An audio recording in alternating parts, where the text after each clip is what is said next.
Our scripture reading is a long narrative. Because it's narrative, you don't need to stand. I will read it for you, but listen, absorb as much of this text as you can.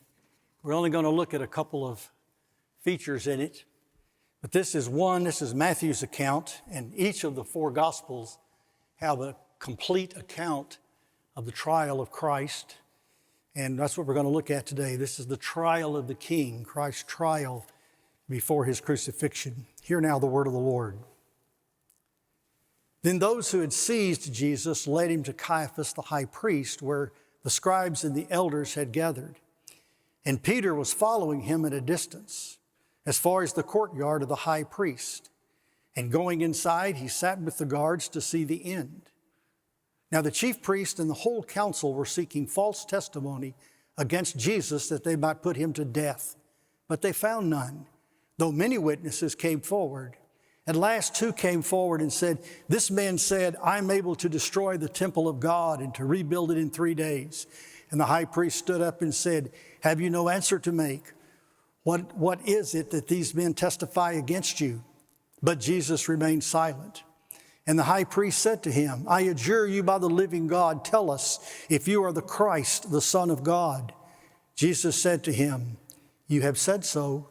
But I tell you, from now on, you will see the Son of Man seated at the right hand of power and coming in the clouds of heaven. Then the high priest tore his robes and said, he has uttered blasphemy. What further witness do we need? You have now heard his blasphemy. What is your judgment? They answered, he deserves death. Then they spit in his face and struck him. And some slapped him, saying, prophesy to us, you Christ. Who is it that struck you? Now Jesus stood before Pilate, and the governor asked him, are you the king of the Jews? Jesus said, you have said so. And when he was accused by the chief priests and elders, he gave no answer. Then Pilate said to him, do you not hear how many things they testify against you? But he gave no answer, not even to a single charge, so that the governor was greatly amazed. Now at the feast, that is the Feast of Unleavened Bread, the governor was accustomed to release for the crowd any one prisoner whom they wanted. And they then had a notorious prisoner called Barabbas. So when they had gathered, Pilate said to them, whom do you want me to release for you, Barabbas or Jesus, who is called Christ? For he knew that it was out of envy that they had delivered him up. Besides, while he was sitting on the judgment seat, his wife sent word to him, have nothing to do with that righteous man, for I have suffered much because of him in a dream. Now the chief priest and the elders persuaded the crowd to ask for Barnabas and destroy Jesus. The governor again said to them, which of the two do you want me to release for you? And they said, Barabbas. Pilate said to them, then what shall I do with Jesus, who is called Christ? They all said, let him be crucified. And Pilate said, why? What evil has he done? But they shouted all the more, let him be crucified. The word of the Lord.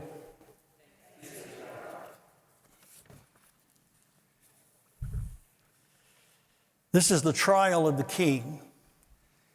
The purpose of a trial is to determine justice, to find that which is right, that which is true, that which is indeed the case, and act upon it according to inscripturated, settled law. In other words, to adjudicate it, to term whether it is guilt of the part of the party accused or innocence, or at least not guilty. It is the duty of a trial to come up with the verdict, and then upon the verdict, issue it to the proper authorities for the penalty to be executed. And this is what we see in the case of Jesus. What we see Jesus being tried before is two authorities. Viewed ideally, he was viewed in this trial in God's court, that is the Hebrew court, the court of God's chosen people, the court of the covenant people. In fact, the court of the very high priest and elders of Israel, who were the direct descendants of Moses and the council of 70, and Aaron, the high priest of ancient Israel. This was God's court. This was where the word of the Lord was the supreme law. He was also tried in Caesar's court, man's court, the court that had been devised by human reason and human understanding and a human sense of justice. So what they're seeking to find here is the very best case that can be made for justice. All courts tend to high ideals. They operate according to set procedures. They have things that have long been determined what is fair and what is unfair, so that the final verdict will be true. It'll be truth. And that truth then will be acted upon according to the law's penalties. We see an awful breakdown in God's court. The prophets had cried out for centuries that God's priests and his prophets and even the king had become quite corrupted.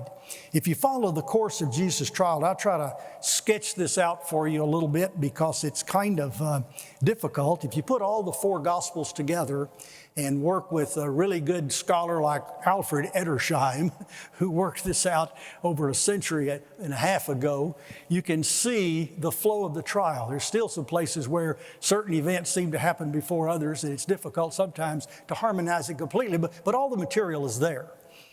This is the ordeal that Christ had at his trial. The first thing they did was they bound him in the garden and took him to Annas. It says in the scriptures the high priest, but he was not the high priest at the time. He had been the high priest for about 7 years. He had 5 sons who had been high priests, and this now the high priest Caiaphas is his son-in-law.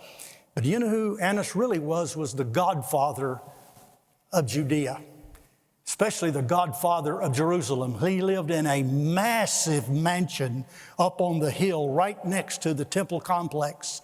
And they took him there in the middle of the night to his house because he was the one who had instigated the conspiracy against Christ to have him arrested, brought to this trial, and hopefully executed anyway.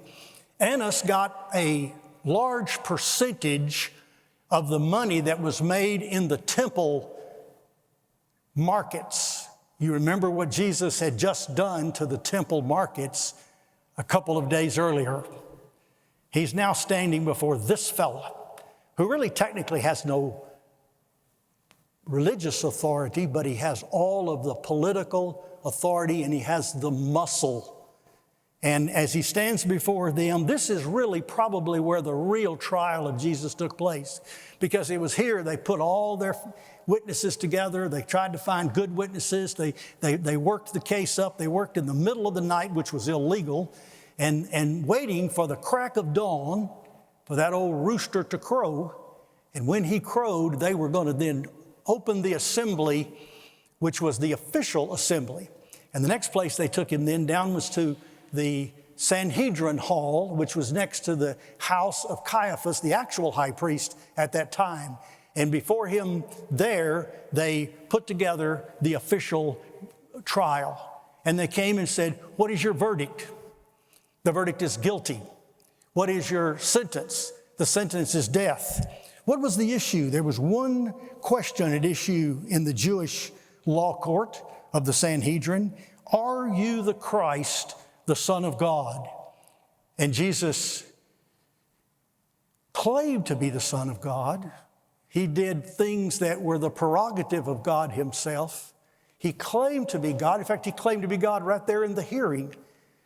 He said, "When a day is coming when you will see the Son of Man seated on the right hand of God." That's Psalm 110. "And coming in the clouds of glory." That's Daniel 7. Both of those were unmistakable passages that everybody in the room knew applied to the King of Kings, the Son of David, the Son of God. And so he was tried and found guilty. He had only one thing going for him, and that was what the prophet Isaiah had said 700 years earlier, and that is, when he was tried, no deceit was found in his mouth. In other words, everything that Christ testified to and was truth, and everything that was testified against him was falsehood. But they found him guilty. So legally, technically, he's guilty. This is the court. There's no higher court of Jewish authority. But the Jews lacked the power of the sword. Rome retained that for itself. And any vassal state, like Israel was at the time, or Judea was at the time, they had to go and get Roman authority to execute. If they would have executed him, they would have done like the Old Testament law says, they would have stoned him. But it was Roman crucifixion. That was the penalty at this time. So they have to get Roman permission. This necessitates now a second trial before the Roman court. The Roman court of law was run by Pilate. Pilate was a governor. He was not a king, he was a governor. A governor basically was one who worked in a province over a certain jurisdiction where he was kind of the police force and oversaw the military operation, the police operation, and the tax collecting operation. A nice job description.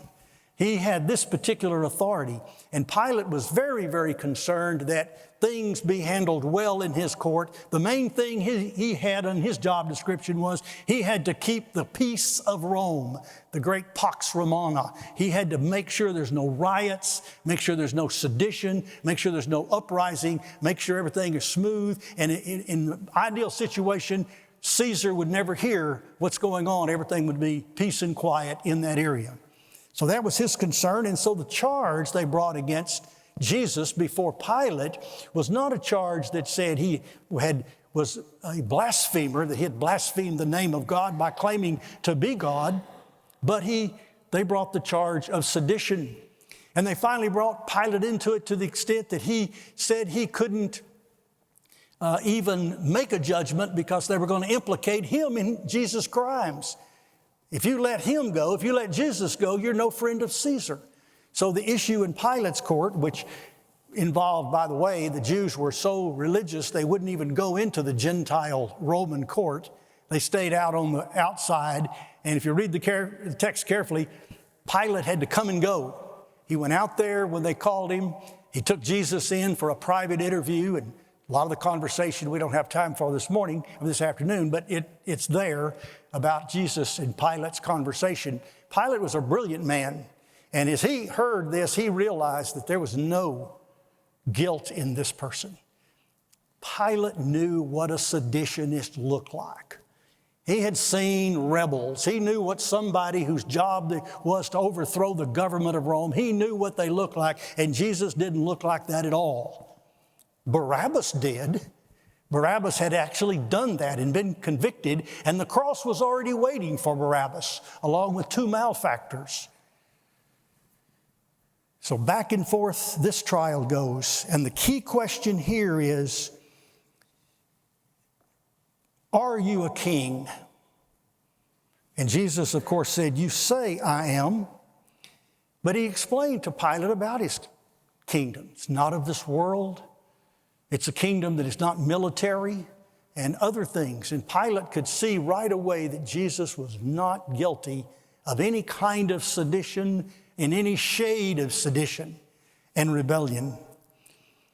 The prophet Isaiah in that same passage earlier had said this. It said, he had done no violence. In the 53rd chapter of Isaiah, he had done no violence. There was no deceit in his mouth. He wasn't a blasphemer. And he had done no violence. He was not a seditionist. He was innocent. And so Pilate's verdict was, I find no fault in this man. He's innocent. Just before we leave this and speak for a moment as I close, I kept thinking over and over what it must have been like for the high priest of Israel to be standing there ruling face to face against the real high priest of the people of God. And what must have been like for Pilate, a petty potentate at best, standing there facing the King of the Kings and the Lord of the Lords. They really didn't have a clue. But Peter explained it all. 52 days later, Peter, remember in the text how he was following afar off and warming his hands and denying Christ and swearing that he didn't know him and all that. That Peter, 52 days later, Pentecost and the days of the death, burial, and resurrection of Christ added in there, he was standing before this very group, this very mob, these very elders, this very Roman government, and saying, you, by wicked hands, have taken and slain the Son of God. Because here's the real issue. There was not just the corrupt Jewish court that found him guilty of blasphemy and called for his death. There was not just the Roman court that found him innocent, and Pilate sought to release him. They tried to find a way. He said, what about Jesus compared to Barabbas? What do you think? And the mob said, crucify him, crucify him. The real court, the real trial, the real great verdict that was taking place on this day was a divine verdict. It was God's court, where God was, by his determinate counsel and foreknowledge, Peter said, God Almighty was working out a transition whereby he could take the sins of his people and lay them upon an innocent, perfect, beloved Son in whom God was well pleased, and have him be that sacrificial Passover lamb for his people. It was God that was transacting true justice, because the death of Christ enabled God to be just and the justifier of those who come to God by faith. And that's exactly what happened. This was God's eternal plan. This was God's justice system at work. And oh, what a judge. Full of mercy and compassion and love and long-suffering and forbearance and grace abounding to sinners such as we.